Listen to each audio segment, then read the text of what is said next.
डिसेंबर महिन्याच्या हप्त्याचे महावितरण आणि तांत्रिक प्रक्रिया।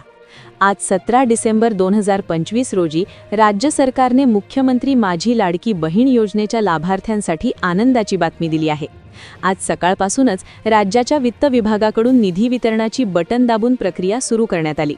या प्रक्रियेअंतर्गत राज्यातील अंदाजे 2.5 कोटी महिलांच्या बँक खात्यात थेट लाभ हस्तांतरण म्हणजेच डीबीटीद्वारे प्रत्येकी 1500 रुपये जमा करण्यास सुरुवात झाली आहे।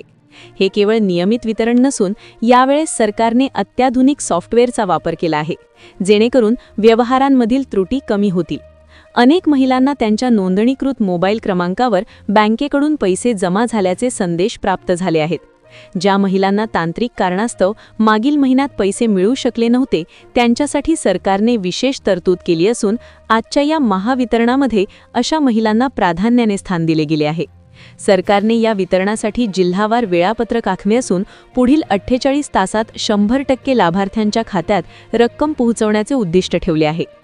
थकीत हप्त्यांचे म्हणजेच ॲरियर्सचे विशेष सविस्तर वाटप। यावेळच्या वितरणातील सर्वात लक्षवेधी बाब म्हणजे बॅकलॉग पेमेंट। अनेक भगिनींनी योजनेच्या सुरुवातीला म्हणजे जुलै-ऑगस्टमध्ये अर्ज केले होते, परंतु काहींचे अर्ज कागदपत्रांच्या अपूर्ततेमुळे किंवा बँक खाते आधारशी लिंक नसल्यामुळे प्रलंबित म्हणजेच पेंडिंग ठेवण्यात आले होते। गेल्या 2 महिन्यात या त्रुटी सुधारण्यासाठी सरकारने विशेष मोहीम राबवली होती। आज 17 डिसेंबर रोजी ज्या महिलांचे अर्ज उशिराने मंजूर झाले आहेत, त्यांना केवळ डिसेंबरचा हप्ता मिळाला नसून त्यांच्या खात्यात मागील 2 किंवा 3 महिन्यांचे थकीत पैसेही एकत्र जमा झाले आहेत। उदाहरणार्थ, ज्यांना ऑक्टोबर आणि नोव्हेंबरचे पैसे मिळाले नव्हते, त्यांच्या खात्यात आज 4500 रुपये म्हणजे 1500 गुणिले 3 जमा झाले आहेत। यामुळे ग्रामीण भागातील महिलांमध्ये मोठे समाधानाचे वातावरण आहे। हे थकीत पैसे मिळवण्यासाठी महिलांना कुठेही अर्ज करण्याची गरज नाही, ती प्रक्रिया सॉफ्टवेअरद्वारे आपोआप पार पडली आहे। 2026 साठी लाभार्थी यादीचे नूतनीकरण आणि पडताळणी मोहीम। योजना सुरू होऊन आता बराच काळ झाला असल्याने सरकारने 17 डिसेंबर 2025 रोजी एक महत्त्वपूर्ण धोरणात्मक निर्णय घेतला आहे। आगामी 2026 वर्षासाठी लाभार्थी यादीचे शुद्धीकरण केले जाणार आहे। याचा अर्थ असा की जे लाभार्थी आता सरकारी निकषात बसत नाहीत, त्यांची नावे यादीतून सन्मानाने वगळली जातील। यासाठी सरकारने स्थानिक स्तरावर अंगणवाडी सेविका आणि ग्रामसेवक यांच्यावर मोठी जबाबदारी सोपवली आहे। या प्रक्रियेत प्रामुख्याने ज्या महिलांच्या कुटुंबाचे वार्षिक उत्पन्न आता 2.5 लाखांच्या मर्यादेपेक्षा जास्त झाले आहे किंवा ज्यांच्या कुटुंबातील सदस्यांनी नवीन 4-चाकी वाहन खरेदी केले आहे, अशांची माहिती संकलित केली जात आहे। तसेच ज्या महिलांनी चुकीची माहिती देऊन लाभ घेतला आहे, त्यांच्यावर कारवाई करण्याऐवजी त्यांना स्वतःहून नाव कमी करण्याचे आवाहन करण्यात आले आहे। ही प्रक्रिया पूर्णपणे पारदर्शक असावी यासाठी नारी शक्ती ॲपमध्ये विशेष डिक्लेरेशन फॉर्म उपलब्ध करून दिला जाणार आहे। बँक खाते केवायसी आणि आधार सीडिंगची सक्तीची मोहीम। आजच्या अपडेटमधील एक गंभीर बाब म्हणजे बँक खात्यांची स्थिती। सरकारकडे उपलब्ध असलेल्या माहितीनुसार अद्यापही राज्यातील सुमारे 5 लाख महिलांचे हप्ते केवळ त्यांच्या बँक खात्यात ई-केवायसी नसल्यामुळे किंवा आधार कार्ड मॅप नसल्यामुळे अडकून पडले आहेत। प्रशासनाने आज 17 डिसेंबर रोजी बँकांना सक्त ताकीद दिली आहे की लाडकी बहीण योजनेच्या लाभार्थ्यांच्या केवायसीसाठी बँकांनी लांबलाज लांग लावू नये, तर त्यांना स्वतंत्र खिडकी उपलब्ध करून द्यावी।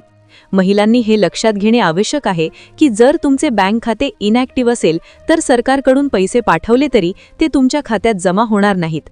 31 डिसेंबर 2025 ही ई-केवायसी पूर्ण करण्याची शेवटची संधी असून त्यानंतर ज्यांची खाती लिंक नसतील त्यांचे नाव लाभार्थी यादीतून तात्पुरते निलंबित केले जाऊ शकते।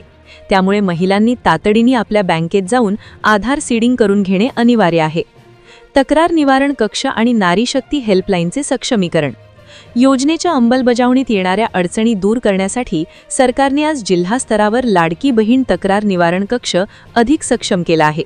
17 डिसेंबर 2025 रोजी जारी केलेल्या नवीन नियमावलीनुसार जर एखाद्या पात्र महिलेला सलग 2 महिने पैसे मिळाले नाहीत, तर ती महिला थेट आपल्या तालुक्यातील तहसील कार्यालयात जाऊन लेखी तक्रार देऊ शकते। या तक्रारीचे निवारण 7 कार्यदिवसांच्या आत करणे बंधनकारक करण्यात आले आहे। तसेच नारी शक्ती ॲपमध्ये आता चॅटबॉट सुविधा सुरू करण्यात आली आहे, जिथे महिला आपल्या अर्जाचा क्रमांक टाकून पैशांच्या वितरणाची नेमकी स्थिती जाणून घेऊ शकतात। सरकारने हेही खात्री दिली आहे की कोणताही तांत्रिक बिघाड झाल्यास महिलांचे पैसे बुडणार नाहीत, तर ते पुढील हप्त्यात जोडून दिले जातील। अशा प्रकारे प्रशासनाने महिलांच्या तक्रारी ऐकण्यासाठी एक मजबूत यंत्रणा उभी केली आहे. निष्कर्ष आणि सारांश. आज 17 डिसेंबर 2025 ची ही परिस्थिती पाहता मुख्यमंत्री माझी लाडकी बहीण योजना आता पूर्णपणे स्थिर झाली आहे आणि तिचा लाभ तळागाळातील महिलांपर्यंत पोहोचत आहे. सरकारने केवळ पैसे देणेच नव्हे तर योजनेत पारदर्शकता आणि सुसूत्रता आणण्यावर भर दिला आहे. ज्या महिलांचे पैसे आज जमा झाले आहेत त्यांनी ते योग्य कारणासाठी वापरावेत आणि ज्यांचे अडकले आहेत त्यांनी तातडीने बँक आणि प्रशासनाशी संपर्क करावा. तुम्हाला तुमच्या अर्जाची सद्यस्थिती कशी तपासायची याबद्दल सविस्तर स्टेप बाय स्टेप माहिती हवी आहे का?